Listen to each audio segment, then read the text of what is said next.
Pendengar dan juga pemirsa RRI Net, selamat malam, selamat berjumpa kembali bersama kami dari Radio Republik Indonesia ND. Saya Desi Natalia hadir lagi untuk program obrolan budaya malam hari ini. Langsung dari ND Kota Pancasila, kami hadirkan topik yang biasanya mungkin kita ngobrol tentang tradisi, kesenian, dan juga Pancasila yang selalu kami kumandangkan, kami dengungkan dari Kabupaten ND. Tapi malam ini kami akan ngobrol tentang budaya sepak bola di Kabupaten ND. Nah, untuk masyarakat Provinsi NTT pada khususnya sudah sangat mengenal bagaimana ideologi, kemudian ada sedikit intrik politik dan juga prestasi-prestasi ya dalam dunia sepak bola. Selain Kabupaten Ngada, Kabupaten ND juga tidak kalah sering disebut sebagai tanda kutipnya sepak bola, dalam hal ini positif, yaitu sebagai juara yang terkenal dengan prestasi-prestasinya di dunia sepak bola. Kita kemudian akan ngobrol bagaimana eksistensi sepak bola, kebudayaan ini kemudian dijaga oleh semua pihak, baik oleh pemerintah, kemudian juga oleh Askap PSSI Kabupaten ND, dan juga ada pemain senior nanti yang akan ngobrol tentang kita, bagaimana ideologi, kemudian politik dan prestasi sepak bola di Kabupaten ND. Saya Desi Natalia akan memandu acara ini selengkapnya. RRI Digital dengan tampilan baru, berbagai konten kolaborasi dari berbagai program nasional, termasuk siaran visual langsung, siaran radio langsung, daftar putar musik, podcast, berita video, dan berbagai fitur interaksi pengguna dalam permainan. Berbagai konten menarik seperti suka, komentar, dan berbagi, serta obrolan langsung dengan penyiar dan pengguna. Pesan langsung dan fasilitas obrolan pribadi antara pengguna aplikasi juga tersedia. RRI Digital tersedia di Google Store dan App Store. RRI Digital.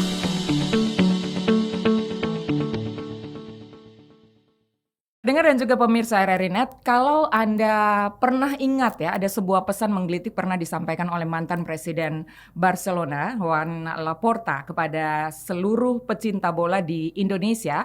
Menurutnya mengembangkan sepak bola adalah membangun kebudayaan. Bermain sepak bola ini tidak hanya bercerita tentang soal tendangannya saja ya, tapi bagaimana kultur ini kemudian dibangun dan prestasi-prestasi dihasilkan dari olahraga sepak bola. Ini yang akan kita bahas selengkapnya dalam obrolan budaya, bagaimana eksistensi sepak bola dan juga prestasi-prestasi yang sudah dan akan diraih oleh semua pecinta bola yang ada di Kabupaten ND. Untuk ngobrol tentang itu, saya saat ini sudah bersama dengan Asisten 2 Setda Kabupaten ND yang sekaligus juga adalah Ketua Panitia Piala Bupati Cup tahun 2023, Pak Kanis Poto. Selamat malam, salam olahraga. Selamat malam. Salam olahraga. Jaya, sehat ya? Sehat selalu. Dan juga bersama kami ada PLT Askap PSSI Kabupaten ND, Kakak Yadin Puareke. Selamat malam. Selamat malam Kak Desi. Salam olahraga.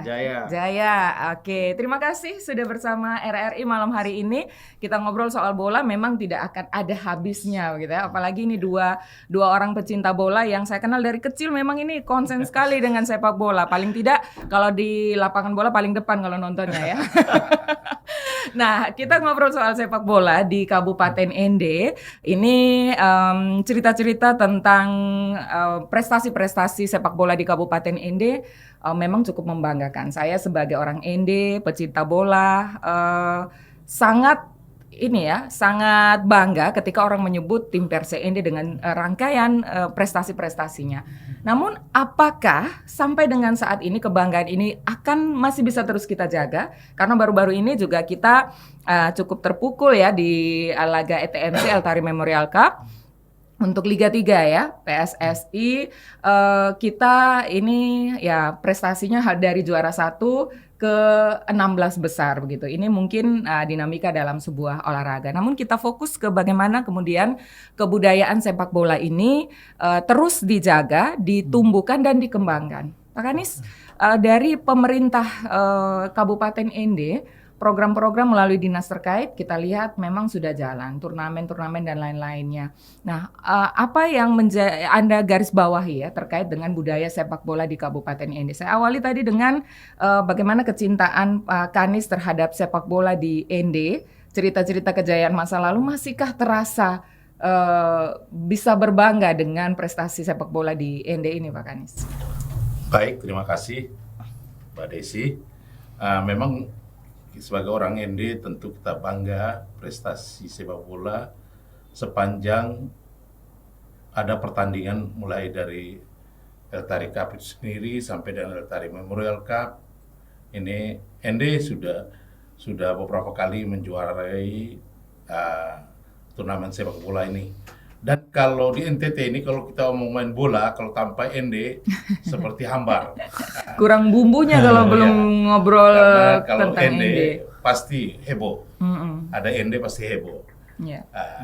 Kalau dari pemerintah sudah menuangkan itu dalam RPJMD 2019 sampai 2024 bahwa ada tagline ND juara. Selain ND cerdas, ND pintar, ND berbudaya, juga ND juara.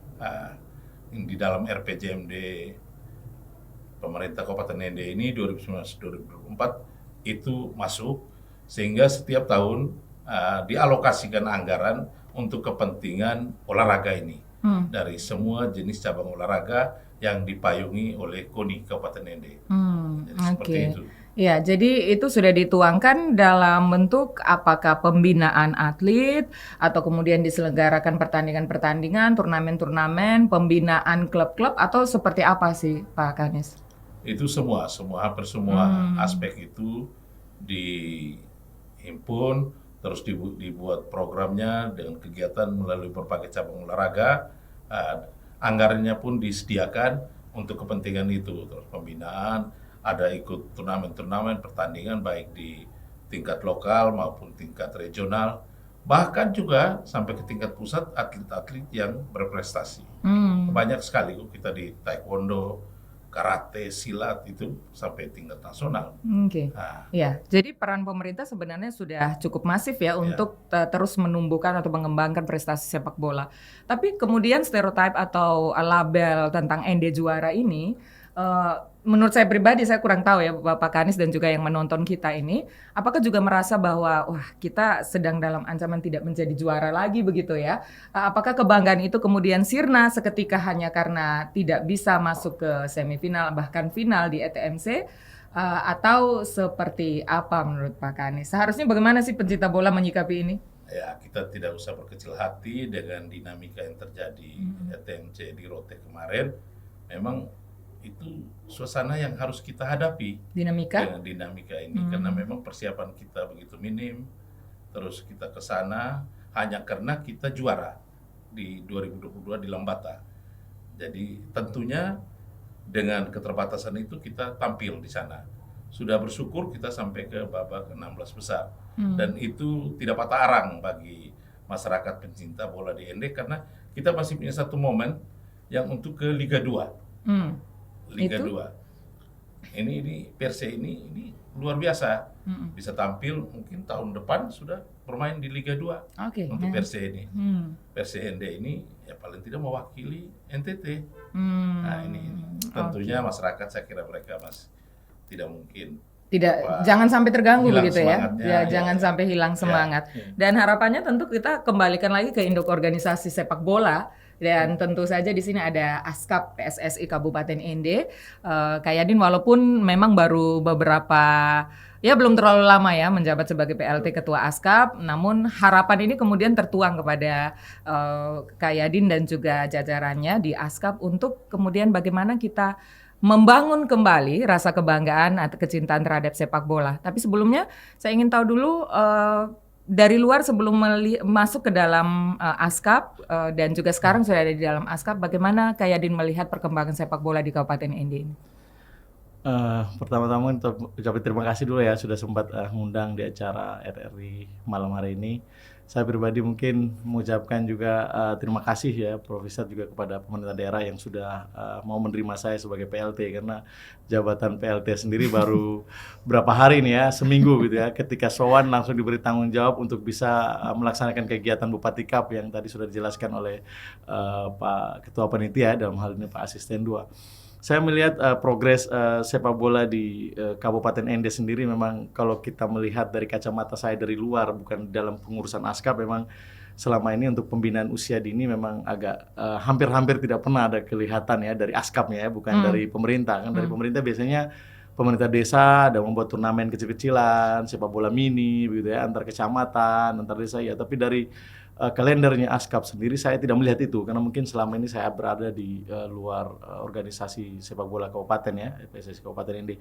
Baru setelah kemarin saya dipercayakan jadi PLT karena masa kepengurusan Askap tahun 2013, tahun 2000 ya, 2023 ya, 2009-2023 selesai di tanggal 10 September kemarin. Nah memang selama ini setelah saya menjadi seorang anggota DPR Provinsi dipercayakan juga sih sebenarnya jadi anggota Asprof, makanya mudah menunjuk saya menjadi PLT karena memang orang ND cuma ada saya saja sih di kepengurusan Asprof ya? PSSI NTT. Jadi ketika saya melihat ND dari Asprof juga melihatnya seperti itu, kita tidak punya pergerakan yang bagus terkait dengan bagaimana anak-anak usia dini ini bergerak gitu ya. Apalagi saya juga melihat bahwa di ND hanya ada 1 atau 2 klub saja yang memang eksistensinya bisa menunjukkan bahwa ada kehidupan bakat bibit-bibit muda ya. Mungkin ada salah satunya itu di Indonesia Muda, terus sekarang sudah juga ada di Indona, itu ada beberapa itu. Cuman itu kacamata saya secara kepengurusan dari Asprof PSSI Nusa Tenggara Timur begitu. Nah, begitu Kak Desi. Oke. Jadi kalau dari luar itu melihat sempat juga terdengar glory atau hebohnya, euforianya sepak bola, tapi ketika masuk ke dalam ternyata masih kurang begitu ya, intervensi atau cara untuk menumbuhkan rasa cinta terhadap sepak bola, bahkan sampai pengembangan atlet untuk meraih prestasi begitu. Yang masih kurang ini selain turnamen dan lain-lain, apa yang kemudian Kak Yadin lihat kendala-kendala yang menghambat olahraga sepak bola ini bisa berkembang dan melahirkan prestasi, dan kemudian dituangkan dalam program-program apa ketika Kak Yadin menjadi PLT Ketua Askap PSSI Kabupaten ND? Oke, kalau saya melihat sejarahnya ya, kan ND ini sepertinya menjadi salah satu kiblat sepak bola di Nusa Tenggara Timur. Jadi tidak pernah terlepas dari pro dan kontra, dan semua orang bisa berbicara sepak bola. Ketika saya menjabat PLT juga, Ketua Asprof juga beritahu ND itu paling panas kalau soal masalah sepak bola begitu. Jadi semua orang mau bicara sepak bola karena ini menjadi satu-satunya olahraga yang paling meriah di Nusa Tenggara Timur kalau adanya di ND begitu ya. Ceritanya kalau di ND ada pertandingan sepak bola itu kita satu kampung semuanya keluar. Jadi ini tanpa juga pandang usia ya, tanpa pandang usia, kecuali orang jompo yang sudah tidak bisa jalan, sama anak-anak kecil pun dibawa. Jadi ini ada banyak pekerjaan memang yang harus saya siapkan, karena memang ketika saya diberi mandat sebagai PLT, otomatis kepengurusan yang tahun lalu yang berakhir tanggal 10 itu sudah dimisioner, tidak ada lagi. Jadi kemarin ketika saya bertemu dengan pemerintah, dalam hal ini pemerintah sudah memberikan support atensi, tadi sudah disampaikan oleh Pak Asisten 2 bahwa ada di RPJMD sudah dituangkan dari kepemimpinan Pak Marcel Jafar, diteruskan ke Pak Jafar, ke Pak Erik gitu, dengan Pak Erik itu semua sudah ada di dalam RPJMD, sehingga pemerintah sudah konsen untuk kegiatan olahraga ini. Tapi bagaimana organisasi Askap sendiri bisa bisa mendefinisikan apa sih yang diinginkan oleh pemerintah sehingga olahraga ini bisa populer begitu. Kalau kita berbicara semua cabang olahraga, ya mungkin sepak bola ini kan berbeda sendiri ya, walaupun dia ada paling populer ya, ini berbeda sendiri. Jadi saya mungkin dalam waktu dekat ya Kak Desi ya, dalam waktu dekat mungkin saya akan merekrut tim kerja sebenarnya, tim kerja yang untuk membantu saya dalam persiapan registrasi klub-klub yang voter, terus kemudian kita akan melaksanakan pra-kongres, dan kemudian kita akan kongres dan kita memilih ketua baru. Harapan saya di posisi ini saya juga memberikan informasi yang jelas kepada teman-teman yang akan kemudian ya menjadi voter klub-klub yang akan terdaftar di Askap, tentang ilmu-ilmu apa saja sih yang terjadi dalam Asprof PSSI NTT, sehingga kita tidak seperti olahraga ini tidak seperti menjadi milik orang-orang tertentu begitu ya. Maksudnya ini benar-benar kita harus terbuka terhadap semua yang benar-benar mencintai olahraga sepak bola. Karena bagi saya orang ND itu selalu punya perspektif, siapa saja yang berbicara bola itu selalu dengan pemikirannya dia masing-masing. Ada yang kurang, ada yang ini, ada yang lebih, ada. Jadi kadang ketika kita jadi pengurus pun semua orang akan menilai bahwa ini prestasinya apa dia jadi ketua, ini jadi apa. Jadi semua orang berpikir bahwa mereka mampu, tapi kita kalau menarik ke jauh lagi bahwa untuk mengurus sepak bola ini tidak segampang apa yang kita ceritakan di level bawah ya, apalagi teman-teman di pemerintah kayak Pak Asisten 2, Pak Kanis juga sangat paham bagaimana organisasi ini sangat memberi dampak ya, baik itu mungkin ya seperti tadi udah di prolog oleh Kak Desi bahwa ini kepentingan politik ada di situ, kepentingan bisnis dan lain-lain semuanya ada di olahraga sepak bola karena kita mengumpulkan massa yang begitu besar. Jadi harapan saya dengan saya PLT ini bisa sepak bola di kabupaten ini bisa lebih baik dan bisa lebih terbuka gitu kan, yang selama ini yang saya rasa masih ya itu saja begitu maksud saya. Kalau saya dan pemirsa yang mendengarkan ini, pendengar juga mendengarkan ini, artinya ada harapan di jabatan PLT Ketua ASKAP. Apakah wewenangnya itu ada sampai pada kemudian sejauh apa sih untuk membangun kabupaten ini? Apakah bisa melaksanakan turnamen atau seperti apa? Bisa dijelaskan kepada pendengar bahwa PLT Ketua ASKAP ini wewenangnya bisa sampai di mana untuk kemudian bisa ikut menumbuhkan prestasi-prestasi atlet begitu. Tidak hanya kemudian orang melabeli ini hanya jabatan sementara untuk mengisi kekosongan sampai pada kongres luar biasa kayak Yadin. Oke, nah jabatan PLT memang di SK yang saya terima yang dimandatkan oleh Ketua Asprof itu bahwa 3 bulan. Jadi tujuan pertama daripada SK itu adalah bagaimana melaksanakan atau meregistrasi ulang klub-klub ya. Apabila klub-klubnya belum terdaftar secara suara sah gitu kan, harus klub-klub yang berbadan hukum sesuai dengan statuta PSSI dan statuta Asprof PSSI NTT tahun 2020. Jadi ini juga perlu progres karena selama ini yang tidak terjadi di ASKAP Kabupaten Ende yang saya lihat. Ini yang mungkin jadi PR yang paling besar. Jadi ketika nanti kemudian ini belum kita bisa kumpulkan atau kita belum daftarkan secara maksimal, otomatis proses ini masih akan panjang. Kita akan membutuhkan waktu panjang. Berbeda kalau ASKAP-nya selama ini aktif, terus klub-klub yang menjadi anggota ASKAP-nya ini juga proaktif dan juga punya badan hukum dan segala macam, mungkin proses kongres dengan waktu yang singkat pun bisa kita laksanakan. Besok lusa kita bisa laksanakan. Kita mau buat pra-kongres, kemudian kita kongres, kita bisa laksanakan. Tapi berbeda yang case yang ada di Kabupaten Ende begitu. Karena ketika awal saya menjabat jadi dipercaya dari PLT, memang dasarnya saya adalah pengurus Asprof PSSI yang memang dipercayakan oleh Ketua Asprof. Karena kepengurusan ASKAP di Kabupaten Ende tahun 2023 kemarin sudah selesai di tanggal 10 September, jadi yang ada dinyatakan demisioner begitu. Ketika itu demisioner, otomatis saya akan melaksanakan tugas dan tanggung jawab sampai melaksanakan kongres. Cuman tadi saya kembalikan lagi, ada kegiatan yang tidak bisa saya lari dari sini. Itu adalah Piala Bupati yang sudah dimandatkan dan sudah ada dalam schedule ya. Sudah itu dalam kalender olahraga kalender Kabupaten pemerintah ini bukan kalendernya ASKAP, bukan saya buat-buat, bukan saya yang bilang ini ada kalender ASKAP, tidak. Ini benar kalender dari pemerintah yang sudah dijadwalkan oleh pemerintah seperti kegiatan Patikanua ya dan lain-lain, itu sudah dalam agenda pemerintah yang sudah saya tidak bisa lari dari itu.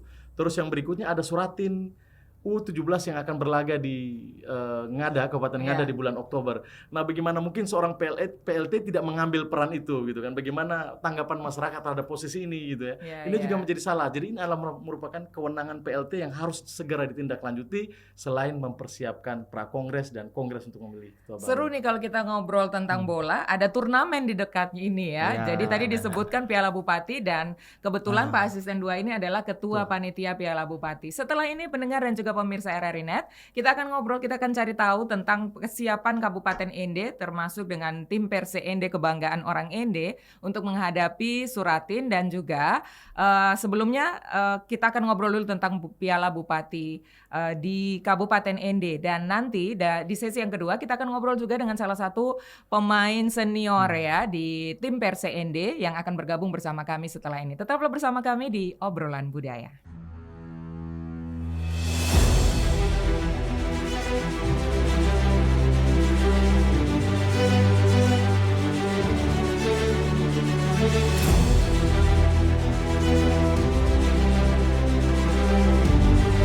Kami percaya bahwa setiap hasil yang kami ciptakan adalah komitmen dari tanggung jawab kami menjawab aspirasi masyarakat dari berbagai lapisan.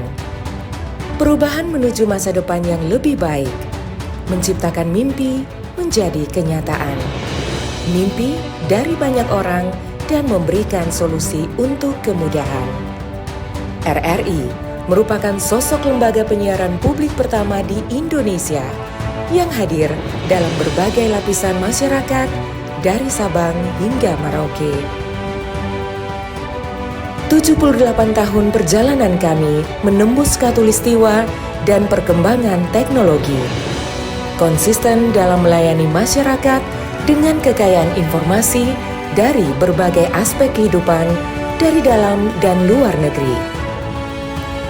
tidak pernah lelah menampung aspirasi masyarakat dari segala pelosok daerah.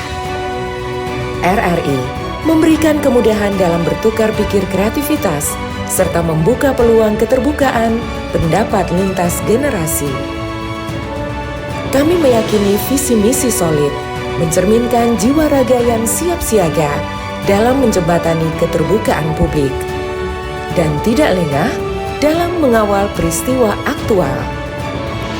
Kami turut senantiasa menjaga identitas keindonesiaan, serta mempertahankan keunikan budaya yang dimiliki oleh NKRI. Dengan kekuatan daya siar, kami pancarkan segala bentuk informasi dan keindahan Indonesia ke segala penjuru dunia.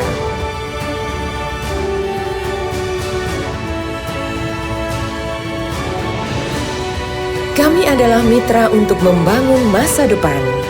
Kami terus menatap ke depan untuk berinovasi mengembangkan visi besar demi Indonesia yang lebih baik.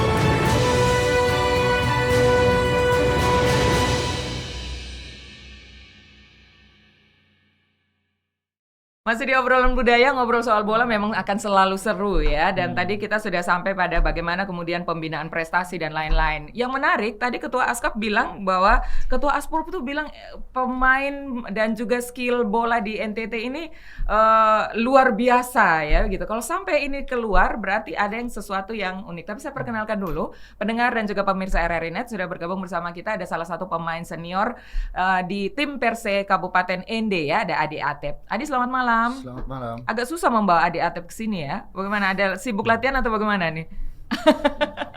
Kita ngobrol lagi dulu ya. Saya juga ingin dengar nanti pemain sepak bola tuh bagaimana perspektifnya tentang perkembangan sepak bola di Kabupaten Ende. Kita ngobrol dulu. Kak Yadin, apa yang bikin Kabupaten Ende ini terkenal ya sampai di seluruh NTT ini orang sampai bilang macannya sepak bola ini. Kalau ada turnamen tanpa Perse Ende itu tidak rame begitu. Apa sih yang buat begitu ya?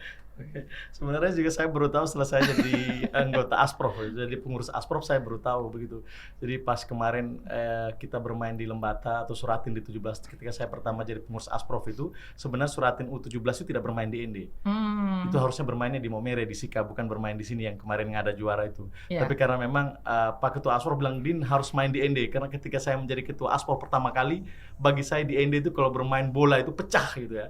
Supporter yang fanatik begitu ya, semuanya wah pokoknya semua riuh begitu. Jadi saya akan pilih di Kabupaten Ende ketika saya pertama kali dilantik untuk menjadi Ketua Asprof untuk debut turnamen pertama kali saya mau buat di Ende. Akhirnya pindahlah. Alasannya apa? Saya ingin tahu. Alasan yang pertama itu dia lihat apa suasana supporter ini. Jadi Perse Ende ini keluar itu karena supporternya yang besar.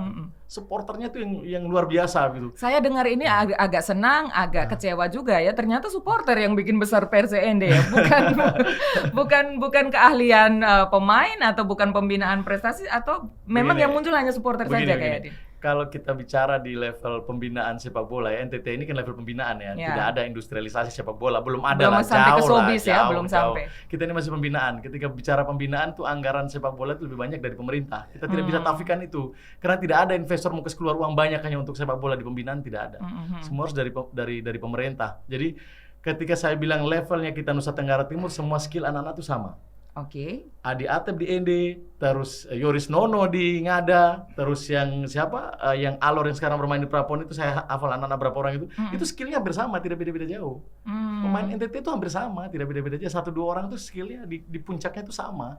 Jadi makanya yang membedakan kita Ende dari yang lain itu adalah supporter ini. Supporter fanatik.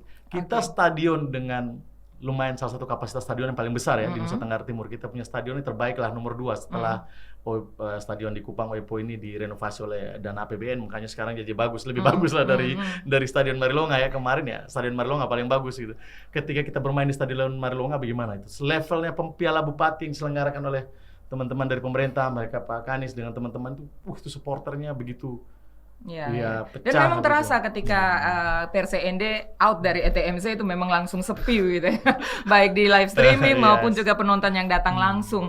Jadi kalau misalnya yang keluar itu adalah cerita tentang riuhnya supporter di Kabupaten Ende, itu kan bukan masuk dalam agenda pembinaan dari Askap gitu ya. Nah, Askap selama ini Anda melihat, Kak Yadin melihat ke dalam dari luar ya ke dalam ASKAP itu untuk pembinaan dan lain-lain ini apakah hanya sekedar keberuntungan saja dengan nama besar ND yang kemudian menjadi macan bola di Provinsi Nusa Tenggara Timur atau bagaimana? Senyumnya nih agak menyimpan cerita begitu. Bukan. Jadi sebenarnya kita punya anak-anak itu punya bakat kemampuan dari lahir sebenarnya. Kemampuan skill dari bawaan dari lahir. Hampir yang terbaik itu dari lahir. Termasuk AT pun saya lihat dari lahir. Apa mereka punya skill bermain bola itu memang sudah bawaan skill dari lahir begitu ya. Jadi kalau diolah, dipoles itu sudah gampang. Jadi gampang gitu maksudnya, jadi gampang. Jadi memang kalau kita melihat di pembinaan di Kabupaten ND memang hanya ada 1-2 klub lah yang kalau orang tahu di ND yang paling aktif ya Indonesia Muda gitu. Kita harus mengakui itu, tidak bisa. Saya di sudah Kupang legal pun, itu? Sudah berbadan hukum? Kalau setahu saya mungkin yang saya dengar ya, saya kan tidak ada dalam pengurus Indonesia Muda, tapi kalau saya dengar mereka sudah berbadan hukum. Kalau saya dengar informasi, kalau saya salah mungkin dikoreksi. Kalau dari pemerintah mungkin bagaimana Indonesia Muda sudah atau belum ya? Kabar terupdate yang sampai ke pemerintah? Belum ya? Kami belum mendapatkan informasi tentang itu. Paling tidak setelah mendapat badan hukum dia kan harus melaporkan, harus melaporkan, manajemennya laporkan, sehingga bisa dibina. Sehingga bisa dibina dan kita sampaikan ke asosiasi supaya dapat anggaran pembinaan. Selain perse juga ada ini. Sehingga bisa diikutkan ke depannya. Berarti sebenarnya pemerintah mau sengotot apapun kalau tanpa ASKAP juga tidak akan bisa berjalan begitu ya? Oke, ya. Jadi kita kasih PR lagi ke ASKAP ini. Tadi mau dilanjutkan, skill yang ada ini ketika dibina di dalam ASKAP harusnya membuat apa dan nanti akan dibuat apa nanti oleh Kak Yadin tadi seperti yang sudah disinggung sedikit di awal.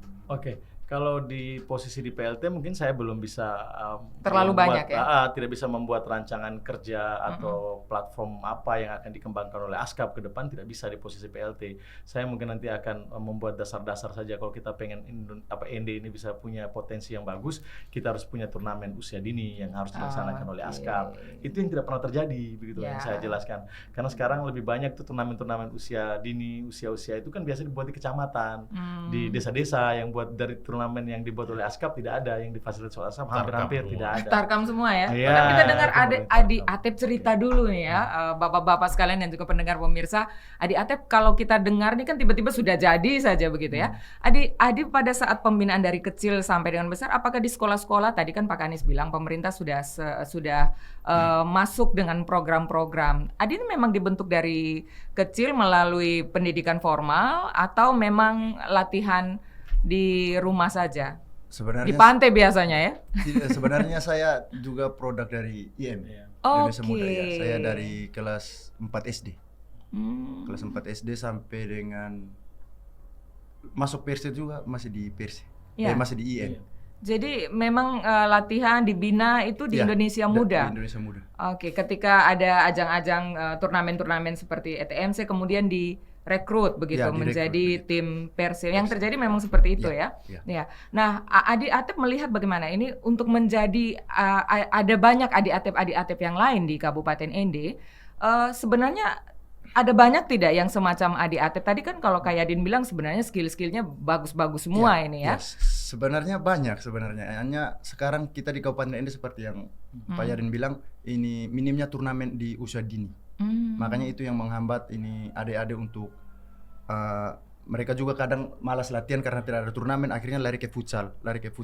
Itu juga yang membuat kita setiap kali turnamen ETMC atau Piala Gubernur kita selalu rekrut pemain yang dari luar.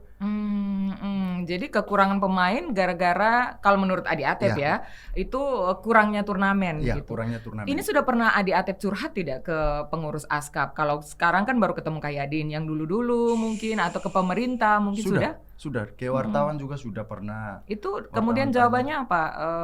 Sampai tidak ada turnamen. Saya tidak tahu kalau masalah belum ada jawaban ya, belum ada jawaban. Tapi Adi merasa bahwa jalan satu-satunya untuk kita bisa memproduksi banyak pemain-pemain bertalenta itu melalui turnamen-turnamen itu. Turnamen usia dini. Turnamen mulai dari usia dini. Oke, berjenjang. Nah, Adi apakah melihat tidak Adi bahwa ini teman-teman saya sudah mulai habis ini yang bagus-bagus ini ya. Harapan untuk kedepannya ini nanti mau kasih ke siapa lagi? Ada rasa seperti itu tidak? Kita krisis pemain yang bertalenta ini. Itu yang membuat kita di Perse itu takut sebenarnya. Takutnya ketika tidak ada regenerasi akhirnya Perse ini jadi hanya namanya saja Perse, tapi anak lokalnya tidak ada. Supporternya lagi nanti yang terkenal ya, bukan pemain. Iya, Ya, sebenarnya seperti itu. Itu salah satu tugas dari asosiasi. Harus ada tim pemantau bakat untuk setiap ada turnamen. Nah, memang kita untuk di kabupaten itu terbatas sekali. Kita hanya Piala Bupati. Habis kemarin dulu ada Mutmainah Cup. Sekarang terakhir ada Emagadejo. Nah, Yang murni produk dari ASKAP selama ini apa? Belum pernah ada. ya. Ini kan semua diselenggarakan oleh kelompok atau Sekolah, komunitas yang lain. Komunitas Lain. Nah, kalau ada yang di Ndori, kecamatan, di Marilonga Cup sekarang kemarin. itu di kecamatan. Kemarin dia main di Ndori. Nanti tahu dia main di ya. Karena saya untuk perkembangan bola di ND saya selalu ikuti. Nah, kemarin terakhir ada Otoleke Cup. Ini kan yang lokalan semua, yang dibawa asuhan langsung bahwa ini menjadi agendanya ASKAP. Belum ada sejauh ini. Tidak pernah nampak itu. Ya, karena kita juga selain bermain bagus butuh mental yang bagus, Ya. mental bertanding. Mental tuh diuji di lapangan, tidak Iya, bisa di lapangan. tempat lain hanya untuk teori ya. Minta maaf kalaupun kita bermain hanya di kampung, hanya di kampung kan mentalnya kita ketemu dengan pemain-pemain yang Ya. sama. Sedangkan kita bermain di ETMC, kita ketemu Ya. dengan pemain-pemain yang bagusnya dari setiap kabupaten. Itu jam terbang. Oke. Ya. Itu Adik Atep merasa khawatir tidak? Ini kemarin entah habis tanding di ETMC melihat, wah ini dari Ngada sudah luar biasa. Ini berarti krisis pemain kita itu jadi ancaman tidak saat ini? Ancaman besar sekarang.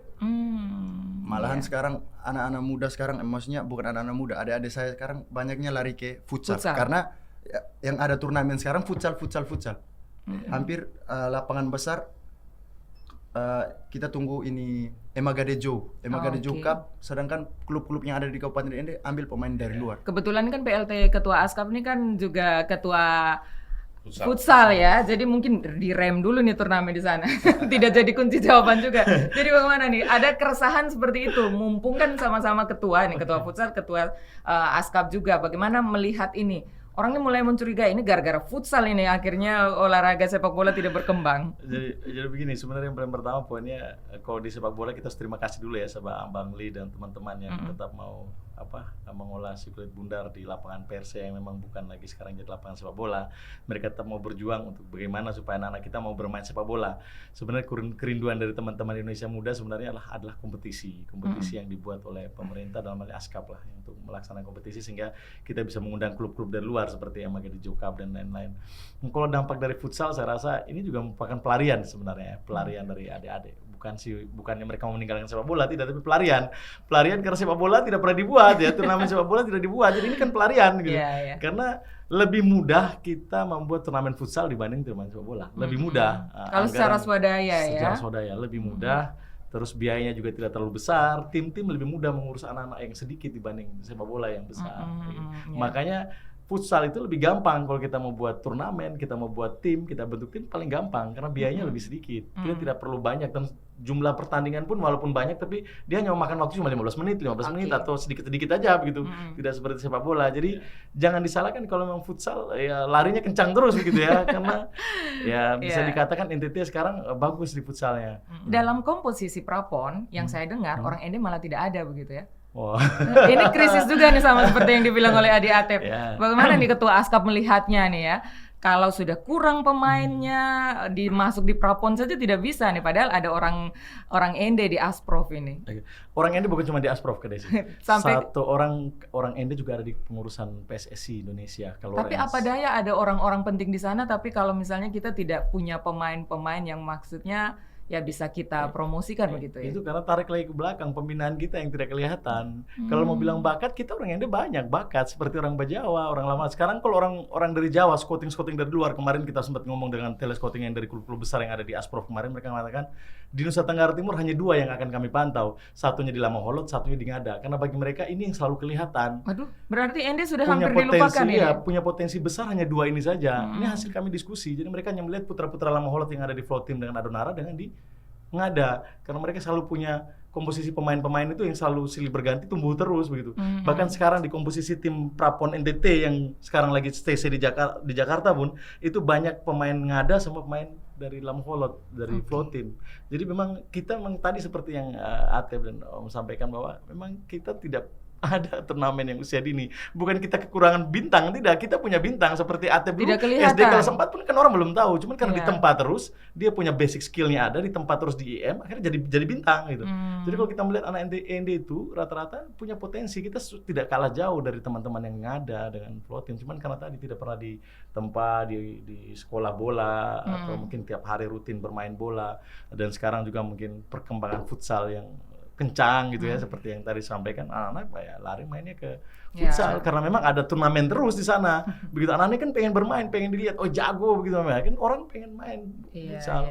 Saya juga di posisi ini pun Desi jujur, saya belum bisa membatasi bahwa kamu yang bermain futsal jangan main sepak bola lagi. Belum bisa. Itu tidak akan pernah bisa. Kita tidak punya hak sampai ke situ juga ya. Karena kita tidak ada dalam taraf pembinaan.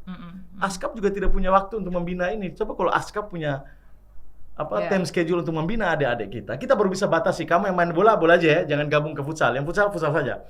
Tapi sekarang kalau sepak bolanya tidak ada pembinaan, bagaimana kita mau batasi mereka bermain futsal? Berarti dibikin bagus dulu sepak bolanya, dibikin banyak turnamennya, orang pasti akan datang begitu ya.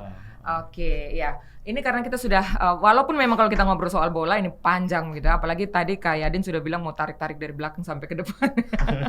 Tapi kita tutup cerita lama, kita mulai yang baru ya, dengan optimisme yang baru.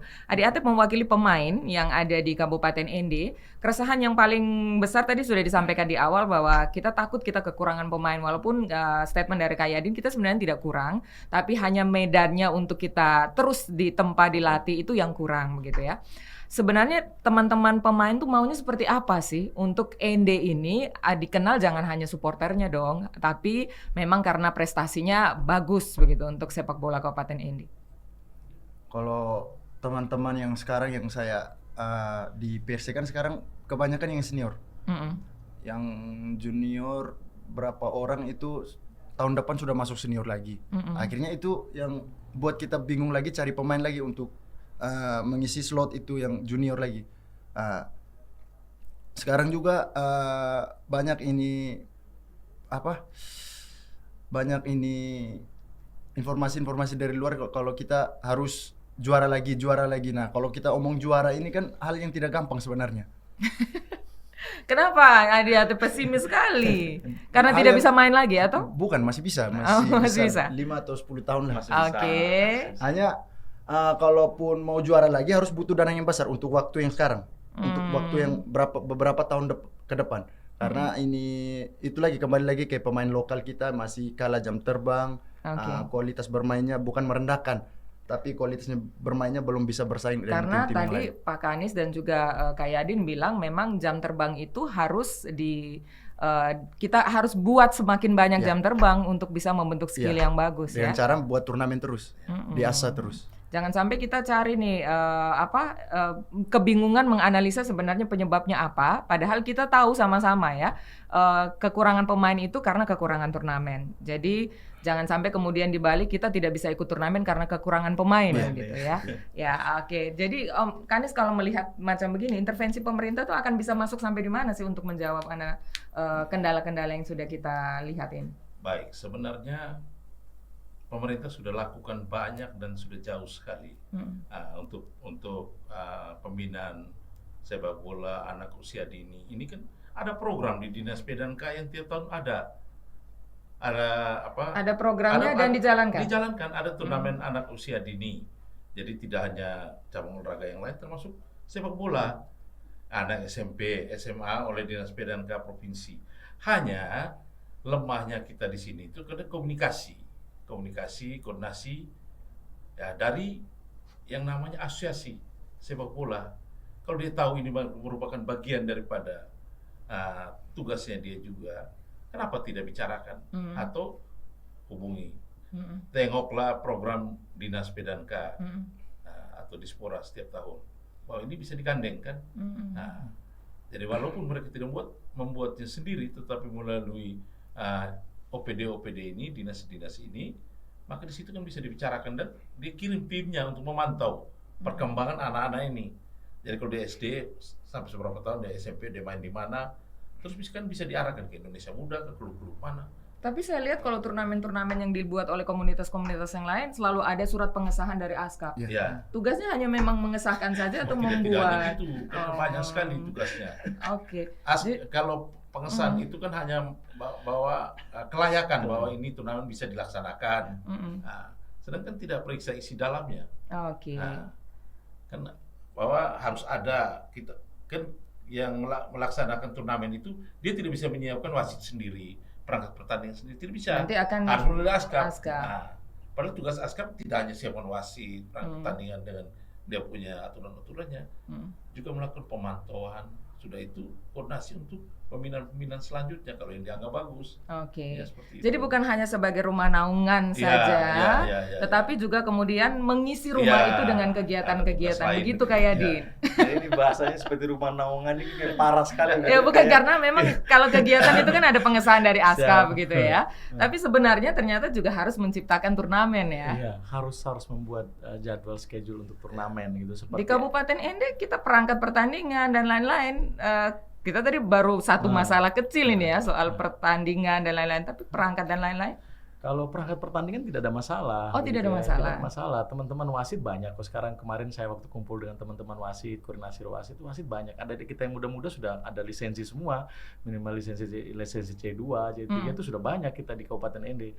Bahkan kalau memang tidak ada resistensi pun di Piala Bupati kali ini saya tidak akan melibatkan wasit dari Asprof. Tapi karena memang kita takut tensinya tinggi, makanya saya sudah berkoordinasi dengan panitia. Mungkin di partai semifinal dengan final saya akan melibatkan teman-teman dari wasit, komisi wasit dari Asprof untuk diturunkan ke Kabupaten Ende. Tapi kalau untuk dari wasit tidak masalah. Cuman itu tadi time schedule yang dibuat oleh organisasi ini sendiri, ASKAP, orang-orang yang di dalam harus benar-benar bisa memikirkan keberlanjutan kita. Kalau kita tidak berpikir tentang bagaimana regenerasi dan segala macam, ini juga akan susah gitu ya.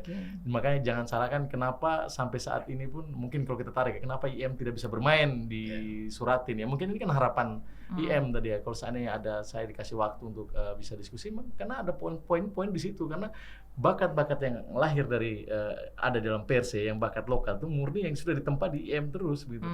Ketika IM ini ikut, ini menjadi catatan penting ketika IM ini kemudian ikut dengan nama Indonesia Muda sendiri, berdiri itu sendiri ya. Ini juga akan menjadi kewalahan dari Perse kalau seandainya pengurusnya tidak cepat memikirkan langkah yang lebih progresif. Nanti takutnya Perse yang ditinggalkan. Perse yang kosong pemain pemain. Karena seperti yang tadi sudah disampaikan sama Desi di prolog awal bahwa IM tempatnya pemain Perse. Ya kan? IM kan tempatnya pemain Perse. Jadi begitu. Jadi rumah produksi ya begitulah. Iyalah rumah produksi. Rumah produksinya pemain Perse itu dari IM.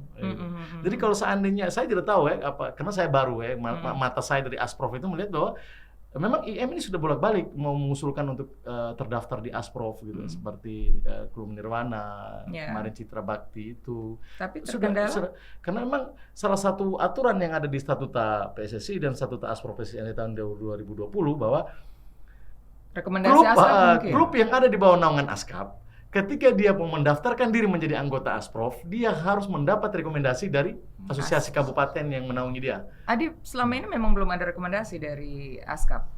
Mungkin belum ada. Mungkin belum ada. Tapi ya. sudah diusahakan. Oke.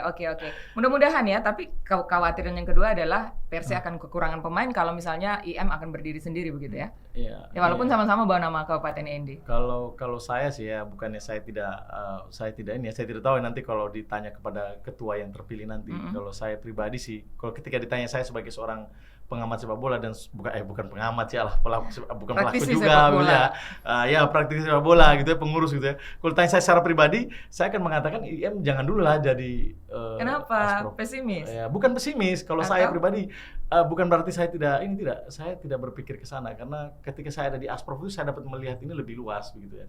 Karena saya juga menjadi orang fokus dulu di Perse. Saya menjadi orang satu-satunya yang merekomendasikan Nirwana 04 itu yang punya indra untuk jadi anggota Asprof.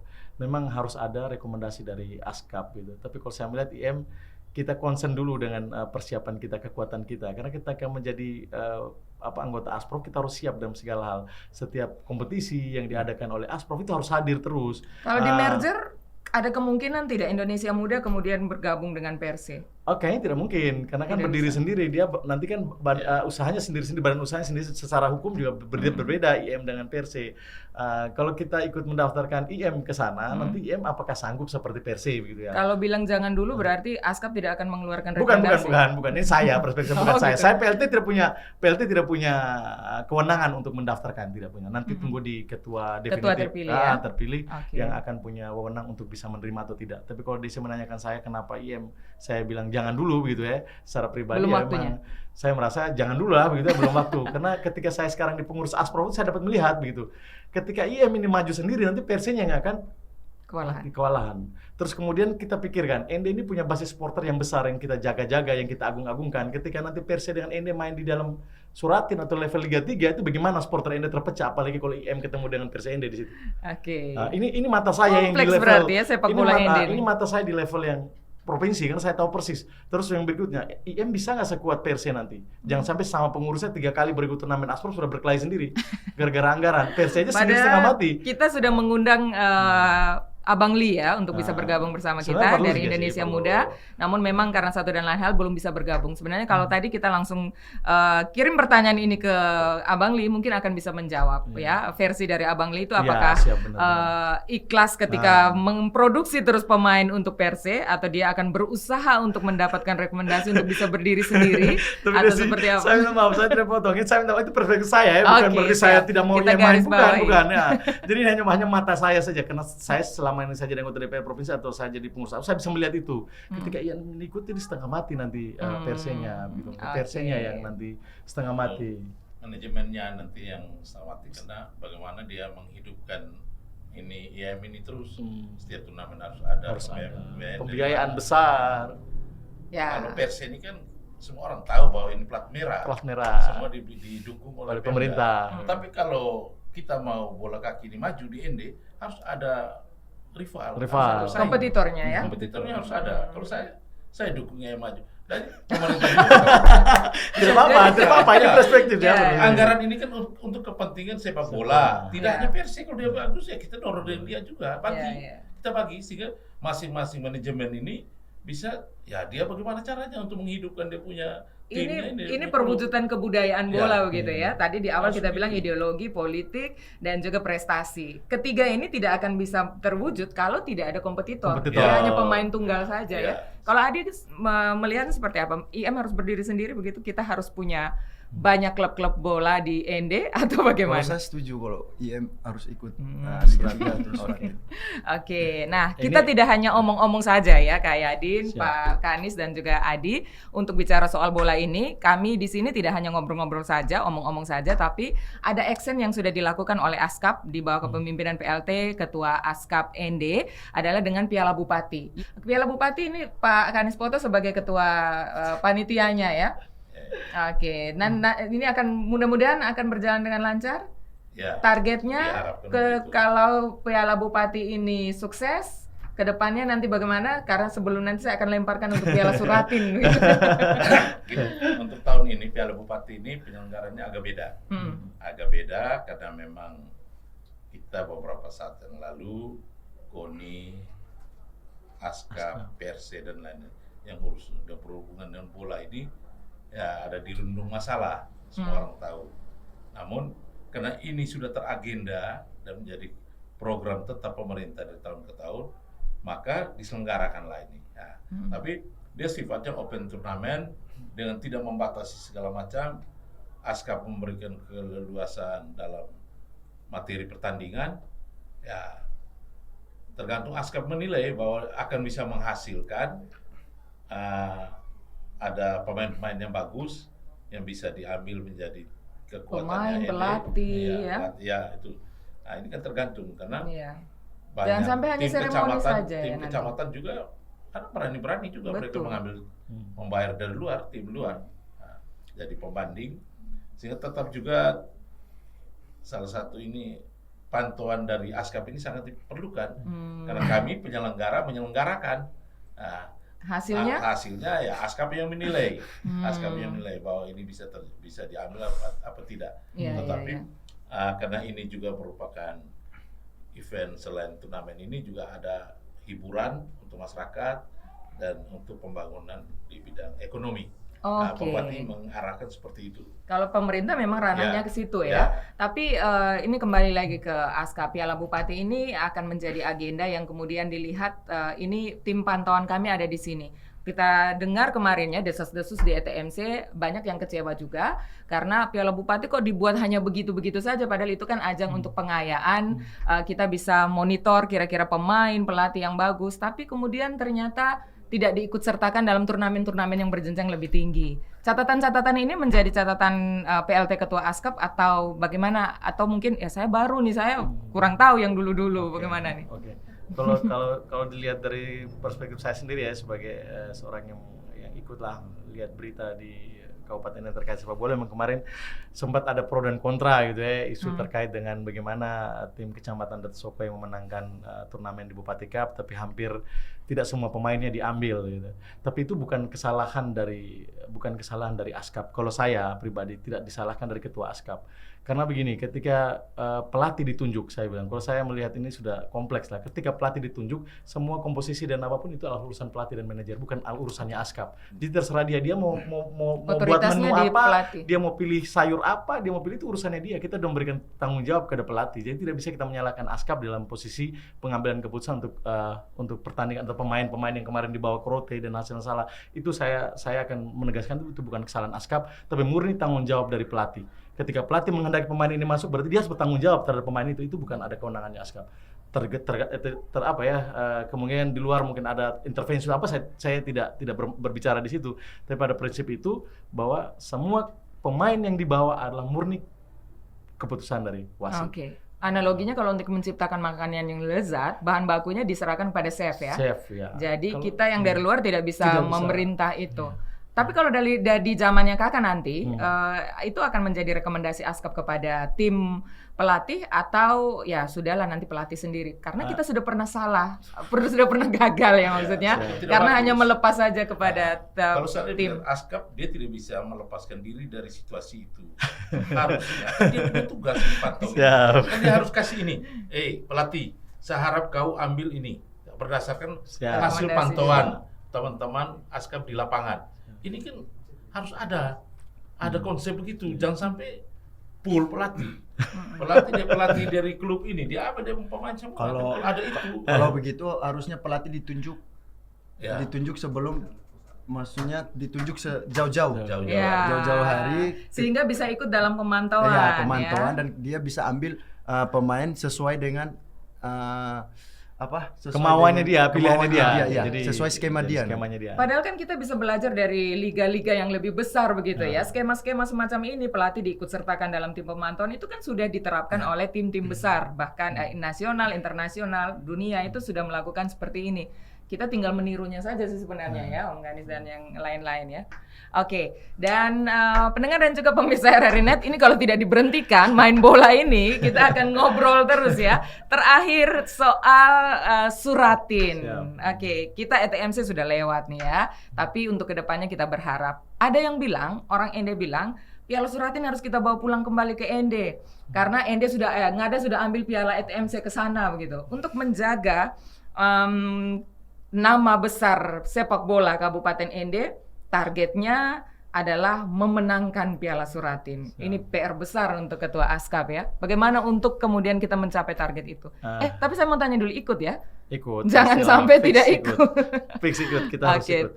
Jadi mungkin saya ceritakan sedikit, ini kembali lagi tadi pembinaan sebenarnya kan. Pembinaan, harusnya kemarin saya sudah dapat kritik banyak, bukan kritik sih, masukan banyak. Kenapa Suratin kali ini, kenapa tidak kita serahkan ke klub saja yang ngurus, jangan ke sistem sekolah. Saya juga baca, saya mengikuti perkembangan informasi di media sosial terkait kabupaten ini. Memang ada pro dan kontra begitu ya. Ada teman-teman juga mengatakan kenapa tidak dikasihkan ke klub. Sekarang saya bingung, klub yang mana? Hanya IM saja kah yang bisa membawa anak-anak usia dini? Karena memang Abang Li ini concern sekali dengan anak-anak usia dini begitu ya. Kita akan kasih ke IM saja untuk kelola atau seperti apa? Ini kan berarti kan organisasi ASKAP-nya yang tidak bisa membentuk klub-klub yang seperti IM ini yang bisa mencetak anak-anak muda. Makanya tadi saya tarik ke belakang, kenapa saya belum merestui IM jalan tadi? Bukan karena IM tidak boleh main di Suratin, tidak. tidak Belum boleh, waktunya. belum waktunya, karena kita harus perlu klub yang banyak seperti IM begitu, supaya mereka punya pemain bibit-bibit banyak, sehingga kita bisa pilih banyak.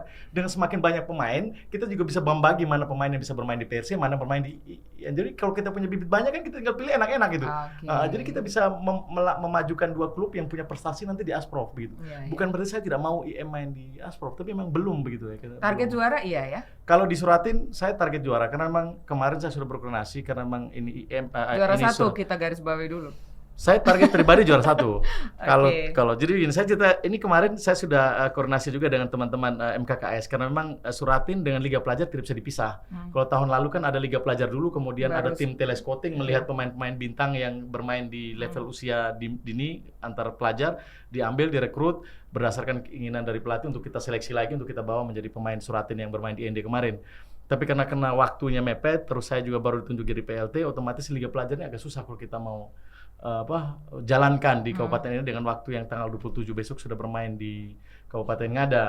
Jadi kemarin saya sudah rapat dengan Ketua MKKS dan Ibu Ketua Korwasnya, jadi memang saya tetap akan memberikan kesempatan kepada sekolah-sekolah untuk menseleksi ya, seperti yang mungkin saya sudah sampaikan berulang kali, bahwa untuk seleksi dari seluruh sekolah yang 40 SMA yang ada di Kabupaten ND seluruhnya ini mengirimkan 5 bakat terbaiknya, kalau lebih nggak apa-apa begitu, maksudnya maksimal 5 lah, kalau memang bisa ya 6 atau 7, kalau terserah, yang penting punya kemampuan. Nanti akan kita seleksi. Sejauh ini sudah ada 160 lebih anak yang sudah terdaftar di kita, dan kemungkinan tanggal 8 besok kita akan lakukan seleksi perdana di lapangan Suradikara. Dan juga itu kemarin terakhir saya sudah bicara dengan guru-guru Korwas dengan MKKS. Jadi memang prosesnya seperti itu, karena kita tidak bisa buat lagi Liga Pelajar. Nanti di seleksi di mulai tanggal 8 hari Minggu itu kan ada telescouting yang melihat mereka bermain. Nah ini juga menjadi catatan saya. Saya juga minta maaf juga ke teman-teman, memang saya tidak bisa menyerahkan ke klub untuk masih Perse ya, yang notabene tadi ada plat merah begitu. Karena plat merah ini, apakah kemudian sudah sowan ke Pak Bupati? Apakah sudah terbentuk manajemennya untuk membawa kita ke sana? Karena saya dengar-dengar Pak Wakil Bupati yang jadi manajemennya ya, Pak Erik Rede ya. Oke, ini memang sebenarnya kemarin sudah kita pembicaraan dengan Pak Wakil Bupati. Saya sudah sampaikan bahwa beliau bersedia menjadi manajer tim Suratin U17 di Kabupaten Ngada. Saya mengapresiasi ya selaku PLT, apalagi kewenangan dari Pak Wakil Bupati hampir sama dengan Pak Bupati dalam mengorganisir ini. Kita kan tidak bisa jauh-jauh, makanya kalau kita bicara sepak bola di NTT ini sepak bola pembinaan deh, tidak bisa kita membicarain tentang industri, tidak bisa. Ini kita fokus pembinaan untuk prestasi, tidak bisa kita mengatakan industri, karena kita belum bisa dapat apa-apa dari sepak bola. Kita hanya benar murni hanya untuk pembinaan mereka menjadi atlet yang ya terbaik, bisa bawa nama ND begitu. Jadi peran pemerintah tidak boleh kita pisahkan, tidak akan boleh kita lepas dari pemerintah. Jadi ya saya memberi kewenangan, bukan memberi kewenangan sih, saya menyampaikan ini kepada pemerintah, dalam hal ini Pak Wakil untuk bersedia menjadi manajer. Manajer kita sudah tahu. Spill dulu dong pelatihnya siapa? Wah. Kan pasti sudah ada dong, karena sudah sampai pada tahapan ini semua seleksi. Pemain pasti akan tanya, semua akhir ini pasti orang akan nonton kalau saya buka. Tapi memang awalnya memang secara saya pribadi saya pengen sesuatu yang berbeda dari mungkin komposisi pelatih yang dulu. Kita juga tidak bisa kita tutup ya. Ini kan punya bakat banyak sekali sepak bola. Apa senior saya ini pemain bola terus, bahkan sampai tua pun mereka main-main terus. Jadi siapa pelatihnya? Mereka punya perut maju kuat, ND Legend. Mereka sering kumpul dan mereka punya bakat besar gitu ya. Mereka punya bakat termasuk senior mungkin juga nanti di atlet nanti kan levelnya juga bisa jadi pelatih. Jadi mereka yang sudah senior mereka punya potensi juga besar, juga mereka punya lisensi. Jadi saya maunya begitu ya. Saya maunya kalau memang bisa kita beri kepercayaan kepada orang-orang yang baru untuk bawa tim Suratin U17 di Ngada begitu. Seperti siapa? Ya, saya harus buka di sini ya? Boleh dong. Masalah saya belum membuat SK, ini pribadi saya loh. Rekomendasi dari PLT Ketua Askap siapa untuk menjadi pelatihnya? Baru itu. Kalau saya orang baru. Siapa? Pokoknya orang baru yang belum pernah terlibat jadi pelatih Perse, yang belum pernah membawa Perse dan belum pernah ada ikut di Perse. Saya pengen sesuatu yang berbeda lah. Saya siap menerima kritik itu gitu ya. Saya siap menerima kritik itu sebagai tanggung jawab saya sebagai PLT. Saya tidak yakin ketua PLT belum ada namanya. Siapa ya pelatih Suratin? Tapi kalau saya cerita di sini kan tidak enak. Maksudnya nantilah ketika itu sudah menjadi resmi gitu ya. Ketika itu menjadi resmi. Adik Atif sudah tahu atau belum? Belum. Yang saya tahu Sepertinya bukan pelatih futsal. Oh begitu. Tapi mungkin Pak Ketua Panitia sudah tahu ini. Belum tahu juga. Oke. Kayak manajernya ya. Tapi orang kita ya, orang Ende. Asli orang Ende. Asli orang Ende, masih muda. Ya pastinya masih muda. Yang penting dia belum maunya saya sih, itu maunya saya. Tapi kan nanti kita akan bicarakan lagi. Tapi itu pribadi saya lebih menghendaki orang-orang yang baru kita beri kesempatan. Jadi ada nuansa baru juga ya. Oke. Jadi temanya memberi kesempatan kepada orang-orang yang baru untuk bisa membawa Perse melalui Suratin ini mengembalikan kejayaan. Kita bawa pulang kembali Piala Suratin Kabupaten Ende. Oke. Sebenarnya begini, ini kan orang-orang baru tapi bukan berarti dia tidak tahu sepak bola. Ini pemain juga, ini legend juga gitu ya. Kalau kita bisa dikatakan ini legend juga gitu. Barunya tuh baru apa sih? Baru pulang ke Ende atau bagaimana? Baru. Tidak sih, maksudnya baru belum pernah bawa tim. Belum pernah bawa tim Perse. Siapa? Belum pernah bawa tim Perse. Jadi seperti tadi ya, saya juga tidak mungkin mengatakan bahwa Ende tidak punya pemain yang bagus. Anak-anak Ende itu bagus-bagus. Listnya tidak beda jauh lah dengan yang ada, itu tidak. Tinggal bagaimana kita menentukan komposisi mereka dan kita latih mereka menjadi baik. Di sekolah-sekolah SMA pun kita juga akui anak-anak Ende punya permainan yang bagus lah. Tapi memang itu di hampir sebagian besar tetap dari klub sepak bola IM tadi kan ya. Kan hanya IM saja yang aktif dalam pembinaan ini gitu kan. Kita tidak bisa mengklaim bahwa ada klub lain yang bisa, seperti mungkin saya hari ini pakai baju Awas. Apakah Awas ada pembinaan? Tidak ada gitu. Belum ada begitu. Jadi kalau kita mau bicara bahwa IM ya, memang hanya IM aja gitu kalau klubnya. Tapi kalau pelatih, ya saya ada hubungan dengan IM? Tidak juga sih, ya tidak juga lah, yang berbeda-beda lah begitu. Sip. Jadi pendengar dan juga pemirsa RRI Net, begitulah budaya orang Ende untuk ngobrol tentang Ende ya. Jadi akan ada banyak ide-ide, akan ada banyak bumbu-bumbu politik dan juga banyak prestasi yang kita harapkan untuk kebudayaan sepak bola Ende. Di awal kita memulai dengan agak sedikit pesimis, namun dalam perjalanan saya menjadi optimis. Mudah-mudahan bapak-bapak dan juga adik-adik pendengar dan pemirsa juga sama optimisnya untuk membangun dan juga mempertahankan nama besar Kabupaten Ende untuk tetap terkenal di mata pecinta sepak bola, tidak hanya supporternya ya, tetapi prestasinya yang kemudian membuat nama Perse itu kalau dengar saja itu sudah gentar, orang sudah mulai takut gitu ya. Nah, ini adalah tugas kita sama-sama. Mudah-mudahan obrolan ini mempunyai hasil melalui aksi-aksi yang nyata ya.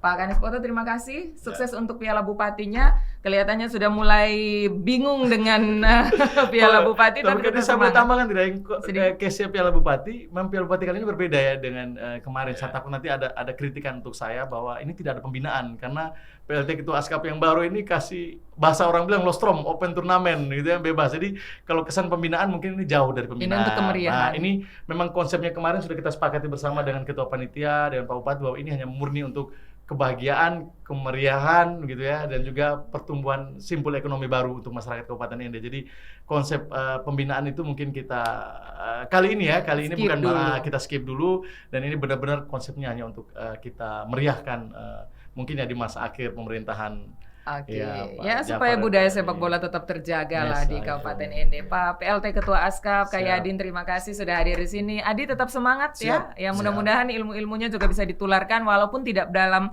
ajang yang terstruktur, yang terorganisir, tapi ya bisa ditularkan kepada junior-juniornya gitu ya. Sukses semua untuk kita semuanya. Salam olahraga. Jaya.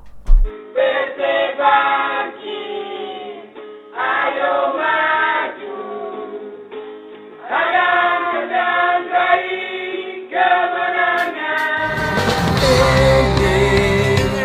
Rumah kita selalu ada di hati. Persebandi.